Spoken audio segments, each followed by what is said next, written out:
Well, good morning, YouTube. Hi guys, it's Friday morning. I'm still here at the Sap Brothers. Just woke up a little while ago. Come in, get some coffee, and get our day started. It's a little bit rainy out there.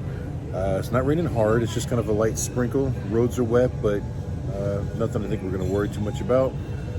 Got a few business things to handle real quick, and then I'm going to fuel up the truck and head out. And there might, just might, can't promise anything, even be a little surprise visit that I'm looking forward to. So let's see. Hi guys, I don't know if any of you have ever been in a Sap Brothers before, but they're really nice truck stops.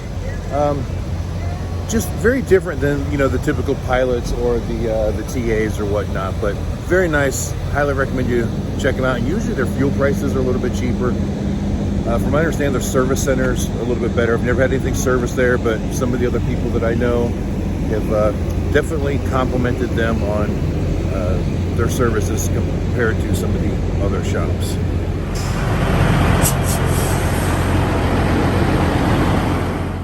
Hi guys, well, I know it may sound a little trivial, but one of the challenges I have found with driving this vehicle across the country is my coffee cup doesn't fit in the coffee cup holder very well. So this has got like a little table that sits between the two front seats, and it has cup holders built into it, but it's made for like an actual coffee cup. I mean, it's even got the little cutout for the handle and whatnot. So the hole is just too large for the base of my cup to fit into. And so it sits down in there, but the problem is it's not really health stable. So I hit some bumps and the cup wobbles, and twice now I've hit bumps or hit brakes, and my coffee cup has gone flying out of the cup holder, landing on the floor in front of it. And well, that's just not acceptable. Luckily, I've got a good sealable lid on it, and I didn't lose much coffee. But I had to come up with a solution, and this is what I came up with. So I went inside and I got a styrofoam cup and I cut the bottom out of it. See, there's what the hole actually looks like. But the cup was taller, so I actually put a bushing on the bottom of my coffee cup that fits inside this one, and now my cup fits nice and secure. No wiggle. No wiggle. All right, guys, and over the last few days, I've been struggling, you'll get it in a second, to come up with a name for this. I didn't want to just keep calling it the Sports Coach. I mean, yeah, I get it. That's what GM called it. But I wanted to give a name, and silly things like the Shaggin' Wagon were like coming into my head and whatever, but I didn't really want to call it the Shaggin' Wagon. But because this thing has been so many challenges we've had to face, so many struggles, I saw a decal inside when I was just getting my coffee, and it screamed out to me, and it had to be it. So from now on, we're calling it the Struggle Bus.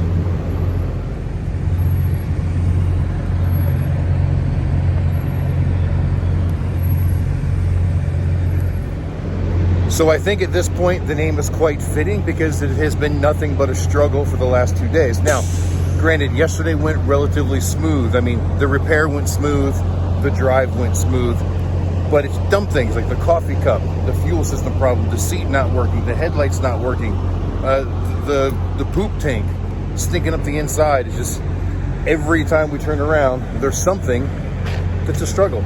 So that's there. Now, I cleaned the window the best I can, but it is raining. Hopefully that will stick there pretty good. I think I did a pretty good job. Maybe it'll last. Oh, look. Squirrel. I see a cab over. International.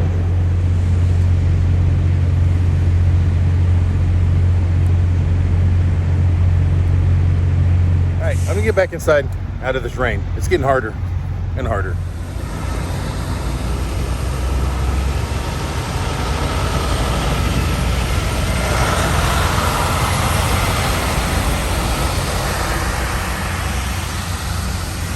Any of you guys recognize that truck?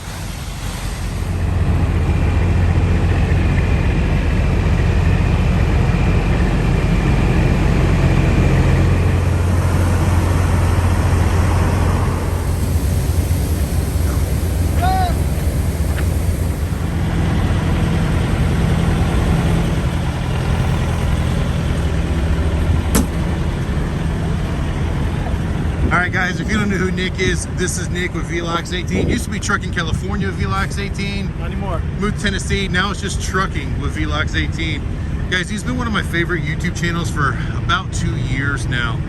He started shortly before I did, and just a great channel, guys. You're gonna go watch it. He's an owner-operator, and he drives this absolutely beautiful 2022 Peterbilt.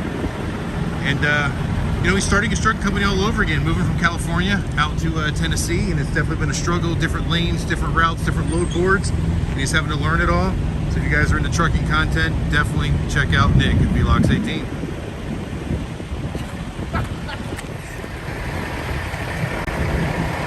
All right, and there is El Hueso. That is what he names his truck, right next to our struggle bus.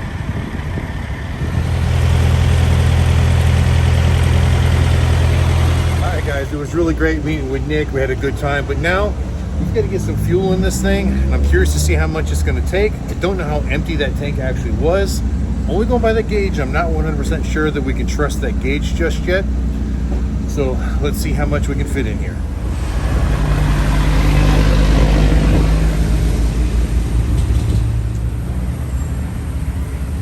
Well, guys, I guess I spoke too soon.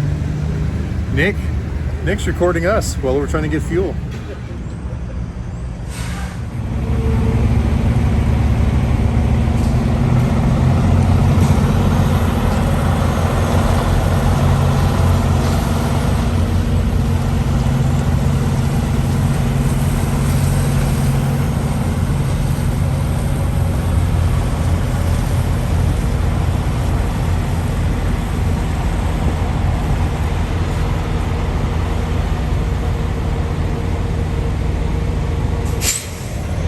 Hi guys, so once again, it was really great hanging out with Nick.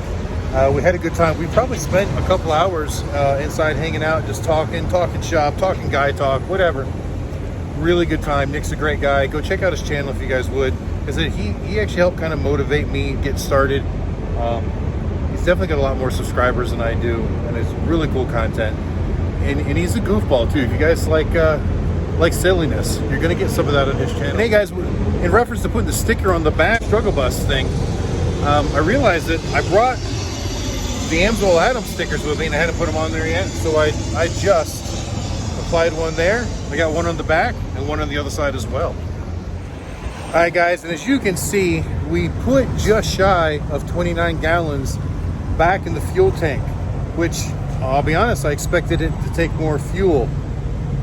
So whether the tank was actually empty or not, I don't know. The gas gauge did go back up to full when I moved it back over here to the back side of the parking lot before saying our goodbyes with Nick. So again, I just don't know, guys. Maybe we could have went a lot further, maybe not. At this point, I've still got my 10 gallons of backup gas that we didn't need. So if we go another 250 miles and we don't run out of gas, maybe I'll just keep it going until we do. I don't know if that's a smart idea or not, but it sure would be adventurous, right? So, you know, based on that, let's see, 29 gallons at 250 miles. I can't do that math in my head right now. Hold on. All right, so that math says 8.62 miles per gallon. Now keep in mind that the night before, I had actually taken 6 gallons of fuel out of the fuel tank to put into the front fuel tank to get us to the truck stop. So you do that math, it puts us up a little over 10 miles to the gallon, I believe. So with that theory and logic, if we've got an extra 10 gallons, we should still be able to go another 100 miles if I run out and have to add what's in the fuel cans. I don't know, we'll just see how it goes. But anyway, I think it's time to get out of here. Let's get back on the road, get some miles in. It's already about 12:30. Oh no, it's almost 1 o'clock. Yeah, I spent about 3 hours with Nick. Wasn't planning on it being that long, but I've been looking forward to meeting Nick for a long time. So as far as I'm concerned, it was well worth it. I really enjoyed my time with him. And but now it's time to finish this adventure home. All right guys, before I head out, I'm gonna take a picture of the odometer so that I remember this mileage when we get a couple hundred miles down the road, so that we can calculate how far we made it on this tank of fuel.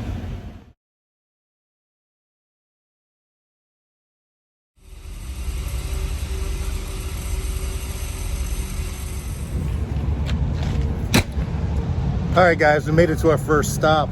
Didn't go real far. Yeah, there's the Sapp Brothers right there. We just went across the street, but Pilot has much better coffee than the Sapp Brothers does. I found out this morning.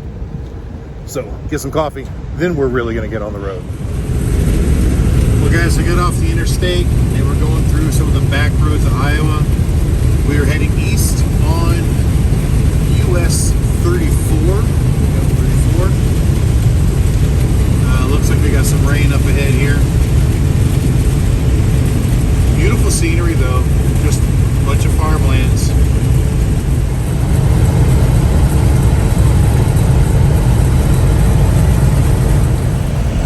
Hey guys, so I didn't record a whole lot there for a little bit. I was on the phone with my daughter for a little while, but like I said, I'm on Highway 34. I think it's US Highway 34. And we're heading east. So we're kind of south of the center of the state. And I just passed a crossroad. I forget now, it was 143, 148, I don't remember. But it said Bedford, 22 miles to the south of me. And kind of wish Katie was with me because she's got family in Bedford. And she's always wanted to take me there, just kind of see around, you know, like her family's hometown. I guess that's where a lot of her family originated from, was Bedford, and then, you know, moved out to the Des Moines and the Omaha, Nebraska type areas. Part of me was half tempted to drive through anyways, but I don't know, it wouldn't feel right doing it without her. So we just came on by.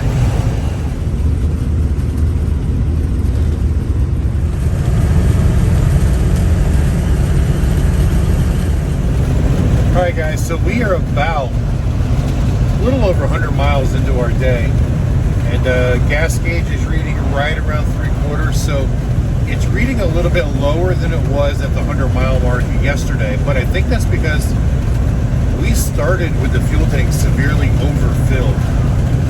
So we burned up quite a bit of fuel before it ever came off of full because of the way that return system was overfilling the tank.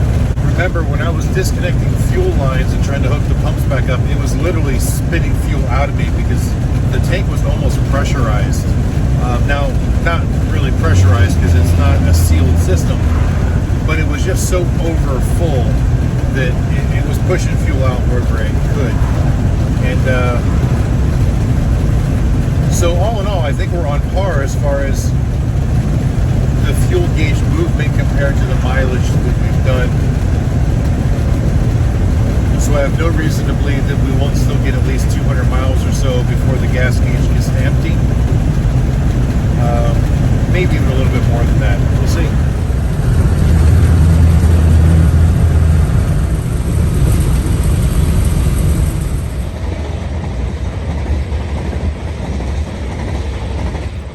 That's 2 trains for the day. All right, guys, so it's about 3:45. I stopped here at this Casey's, right at the intersection of Highway 34 and Interstate 35. We are going to continue heading east, but had to stop and pee, and coffee cup's pretty much empty, so I'm just gonna take a break here for a moment and get back on the road. Well, guys, getting kind of far away, but maybe you can see that Kenworth cab over. Running down the road there. That's as close as I can get. Sorry I didn't have the camera ready when it came out. All right, so I used the restroom. I got my coffee and a couple of high protein road snacks. So now back to the struggle bus. And yet another train. All right, guys, and I meant to report to you before we left Council Bluffs that I checked all the fluids this morning and everything's looking good. Even the coolant, it was down a little bit from what I put in there yesterday, but we didn't lose the whole gallon. So I was kind of happy with that. I was thinking that maybe that's why the heating or overheating issues kind of stopped yesterday. Maybe because it filled those air pockets, because an air pocket will cause a vehicle to run hot. But we were still way up at the full mark, so I was happy with that. I had it slightly overfilled yesterday. But I noticed this. We got off Interstate 29 and we started heading east on 34. Heading east again, and now I'm having issues with it running hot. Just like we were running east on 90. We were running south, didn't have too much of an issue. Doesn't make any sense to me unless it's just a crosswind type of situation that restricts flow to the radiator. I don't know. But as I'm walking out of the Casey's, I noticed we got a puddle on the ground. So it's right underneath the overflow bottle, so we're gonna check that out. Well, it's still full, so I guess just because we're running how to push it. This morning, it was here above the full line, and that says to check hot. It should be here. Yeah, engine coolant check hot. In cold, it was above the full mark. So I'm not too concerned about that. It's gonna push out a little bit, but we should be good there.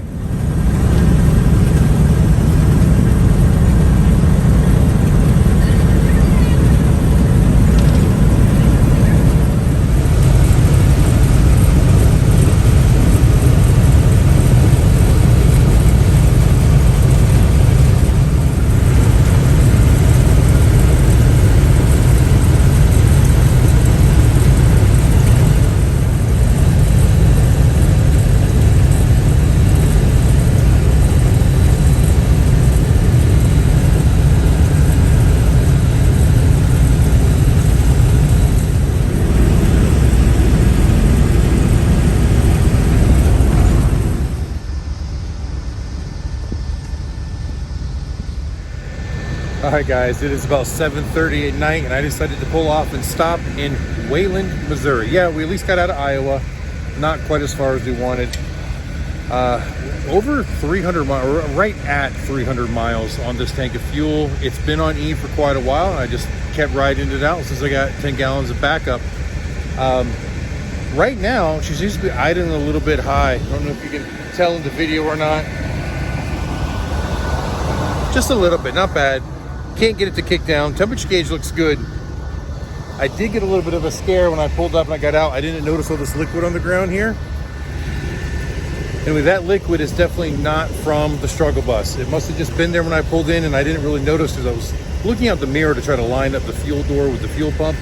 But at this point, there's nothing dripping from the actual motorhome itself. So I think this puddle was just here, and all the levels of everything look good. Still getting plenty of in there. All right, guys, sorry about that. I had to take a break for a moment. Some people came over and wanted to talk to me about the motorhome. You know, I can't believe how much attention this is actually getting. I mean, I know that I thought it was kind of cool. I didn't really think anybody else would. But as I'm going down the roads, I got people waving at me, honking their horn, giving me thumbs up as I'm going. You know, twice now that I've pulled in someplace and people are like looking at it. This guy actually came over and started up a conversation. Apparently he's got an old classic GMC bus that he's got as a motorhome as well. So yeah, I guess this thing's a little bit cooler than I thought it was. I mean, I knew it was cool, but I didn't know it was that cool. Anyway, like I said, 300 miles in, no issues. It did take a little bit more fuel this time, and that makes sense because we went about 50 miles more. And I think I topped it off a little more. Like I said, the way that hose routes the other day, I can fill that hose, and then if I stop, it will trickle its way down in, and then I can add more. And if I get it just at a slow pump, I can get it to where it just kind of swirls there in the throat and doesn't overflow, but it keeps going down. So realistically, it's full, but I could probably squeeze a little bit more in there if I need to, but I don't need to. So for now, we're just gonna leave it at that. We're all fueled up. I've still got a long ways to get home. I know that today's video was kind of boring, other than you know, meeting with Nick with Velox this morning. Everything else went smooth. Everything.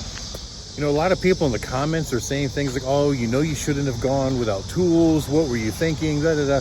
Guys, I made a conscious choice. I wanted this to be an adventure. I wanted there to be challenges because that's what I live for. That's what I think is fun. I didn't want to just get in and have a boring drive. I hate to say it, today was a boring drive. I went through some beautiful areas of Iowa. It was really pretty scenery, but there was nothing exciting going on. You know, the breakdown day, as much of a pain in the butt as that was exciting, and I actually enjoyed it. So guys, understand that especially for entertainment purposes, which is why you are here, this is just the way I like to do things. I like to take those chances knowing that they couldn't or may not work out well. And when those challenges come up, I'm ready to accept that challenge and move forward with whatever it is. And guys, that's kind of one of the things that this channel is about. You guys have seen me do it before when I drove the dually down to Florida, not knowing whether it was going to make it or not. I just decided to go and chance it, and it made it.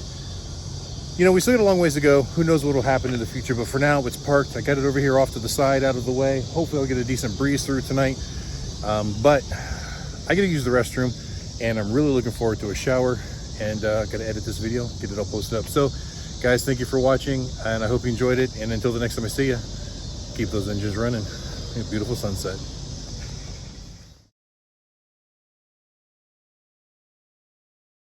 Guys, that's kind of what this blah blah blah.